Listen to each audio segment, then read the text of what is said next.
and I'm very excited to see all these colleagues lined up to discuss with you such a challenging time and such a challenging opportunity, as you said, to rethink and to reshape the tourism industry.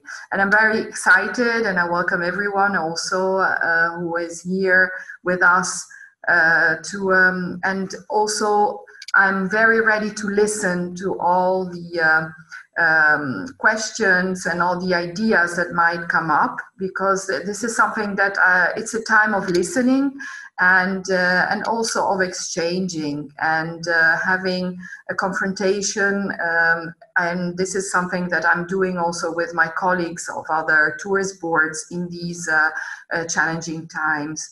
So I would start by saying that it's a time where citizens have become the tourists of their own cities. We've always said to tourists, live like a local. Well, actually what we are doing now in Italy and what we've been experiencing during the last months after the reopening of the borders and also of the opportunity to travel again in Italy, it's really that as Italians we have become tourists in our own country, and domestic travel has come back also in destinations which used to account only on international travel. This meant, on the one hand, to have like a rehearsal or what it means to respect the protocols, but it also had to do with, for many of the hotel business, and not only for destination, to rethink their product and their experiences for domestic travelers. And in that respect, we might, let's say, one of the elements which has been left to us is authenticity and more back to the roots and more experiences which are more linked to traditions and to local products. And I think this is something that made many of us rethink also the way we want in the future create experiences for international travelers. In 2019, Italy has reached an absolute record in terms of overnights, more than 430 million, and with more than 50% international travelers. Coming mainly from European and European destinations, but also with the double-digit growth of the US market and of the Chinese market, which had been growing very much. And this is something that, you know, while you grow so in this rhythm, it is, you think, what am I doing wrong? So normally, yes, we have been talking about over-tourism, of course, but we really never had the chance, because everything was growing fast, to think exactly how we should change. And we've been talking from in all levels, from the World Tourism Organization and within the European Union, and we've been talking a lot about sustainability. And I think this word hasn't been really taken for serious by many of us of the tourism industry, being a community. I'm talking about both public and private. I think that sustainability cannot be true if we don't put this word together with responsibility and trust. And I think this is something that really we have the opportunity now to put into practice. Why responsibility and trust? Responsibility is a key word, I think, because I mean the tourism industry and the private sector in particular this summer and during this month has really proved to feel responsible and to work and to invest in order to provide to the tourists the utmost safety and in the direction of safe and seamless travel. And at the same time, I think we should also think, and this has been a responsible attitude, and also the other word is trust. We know how trust is important to create a satisfied traveler, and also to have him back, and to keep the traveler coming back to your property or to the destination. So, and I say, why is responsibility also an issue, I think, in terms of the travelers?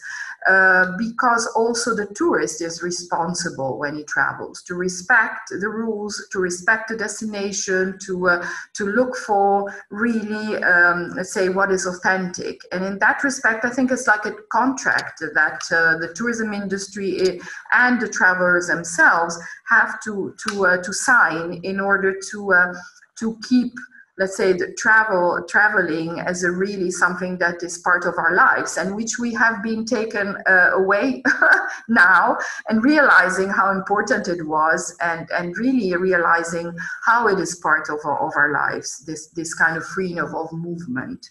So I think that responsibility, trust, with this word of trust, I'm also saying that as destinations, we've all been working at customer relationship management in a different way. We have been working at developing also means of communicating directly to the travelers in order to give the information, updated information, what is going on, what is important for the traveler to know in order to travel safely. And in that respect, I think we all have a role, and as a tourism office, we are the point of contact now, and we've become also through our international offices, we have 28 offices around the world. We've been really the touch point, both for tourists, for the media, and for the tour operators and all travel consultants who have been constantly needed information to keep updated about what was going on. And this is something that is a central role that a DMO such as ours is supposed to have. And in that respect, you need to be trusted. So you need to give reliable information all the time. This is, I think, key, and I think, as I said, that all of us are responsible for it, to be trustworthy, and to also, and this is also a way to regain confidence once it will be possible. In that respect, the vision that we are developing is both a very short-term and of course mid-term. Short term, I mean, when we talk about sustainability, is try to be able to react very fast to what is going on. We've seen opening and closure of the borders, new restrictions coming up, and this changes completely and all the time the way also the traveler are deciding and planning. We know that last minute, last second has been one of the elements, of course, of our summer.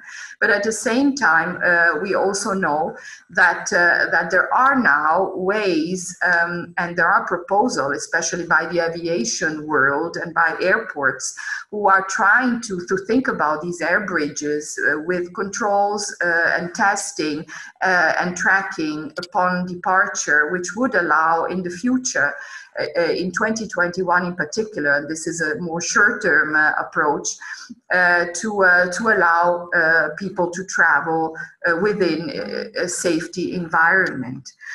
So the vision is, on the one, let's say the more short-term approach from our side is, of course, relying on domestic traveling and trying at the same time to think about once the international borders and once the situation of the pandemic will be better. So we are, of course, developing more and more domestic travel approach in terms of communication with some actions which also, as I said, concern very much responsible traveling. So we are trying to make the travelers aware how much, I mean, it is important that they respect the rules in order to be able to continue to travel.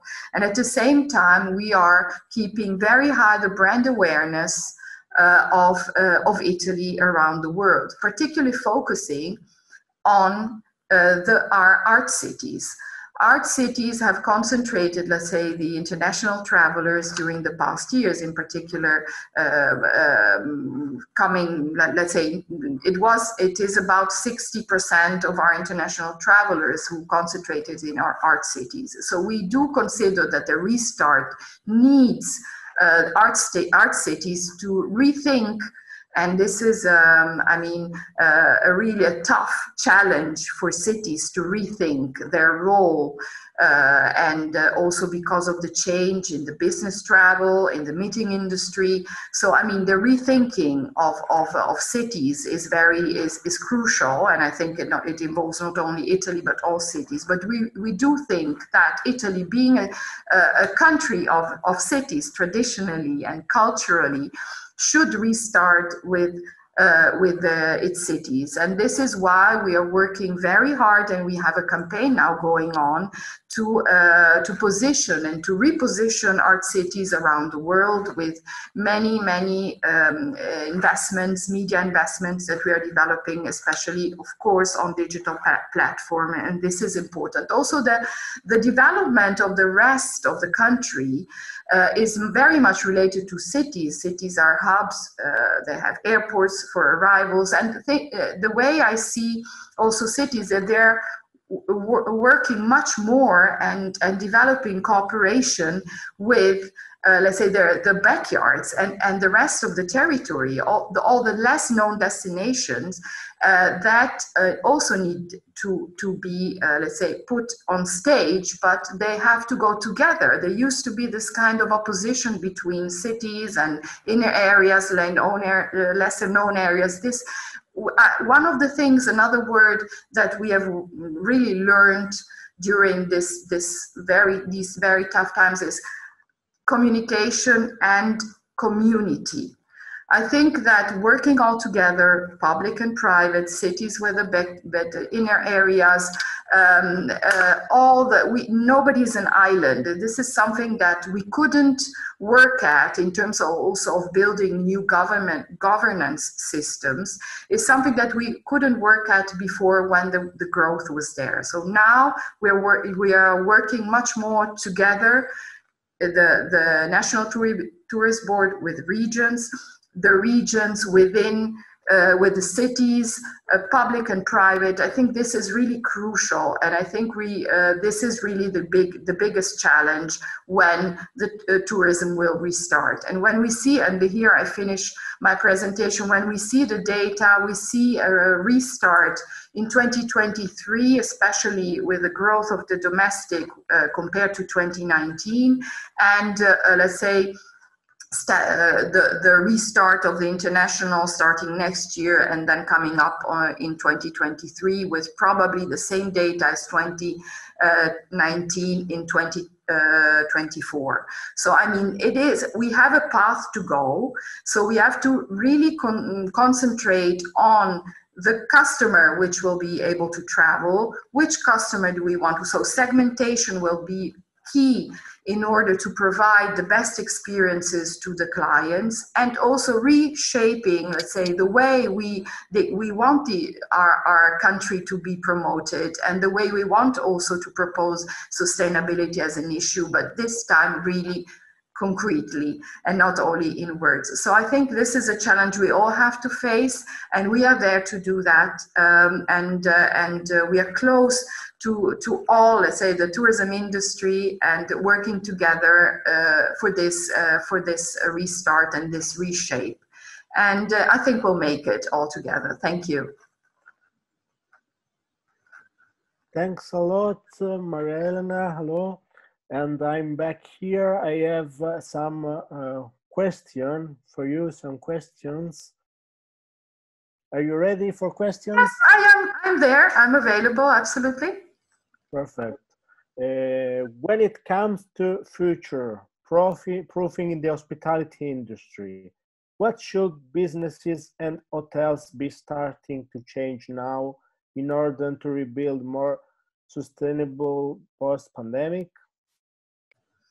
Well, some keywords is I've already said in my presentation. I do really think that the first thing is to create a direct relationship with your customers and to create a very, very, let's say, different touch points where the customer can find you and the way you build up the relationship. I think really trust is key.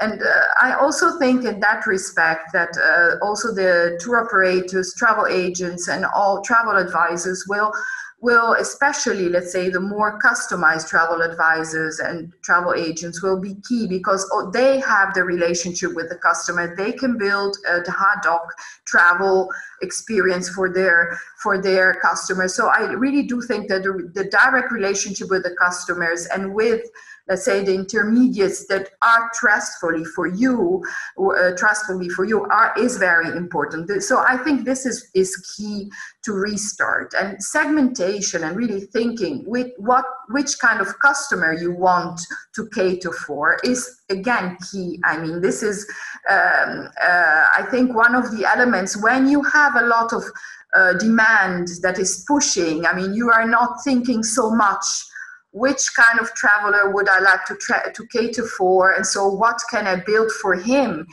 directly to make him happy and to become, you know, for him to come back, so for her. So I really do think that, again, on one hand, trust, creating the relationship with the customer, and on the other hand, building the product and the experiences for the customer you want to cater for through segmentation, really being very precise in what kind of target groups you want to reach and to provide and to build customers for these, to build products for these customers. I really think this is key. Perfect. Thanks a lot for your point of view. And Maria is the marketing and promotion director of ENIT, so the Italian Government Tourist Board. The second question is, what lessons has the industry learned from past challenges like the 9th September 2011 or the recession in 2008? And how can it apply them to our current situation to move forward?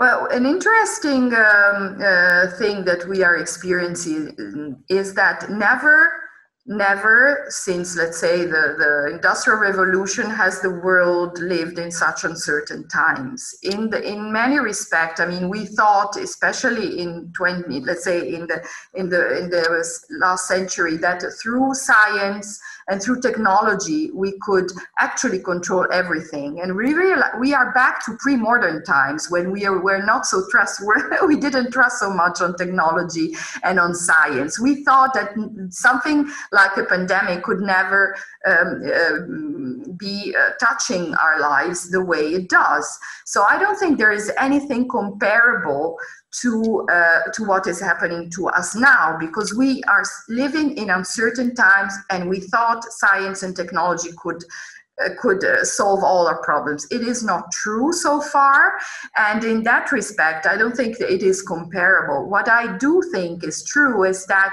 crisis management should be the new normal.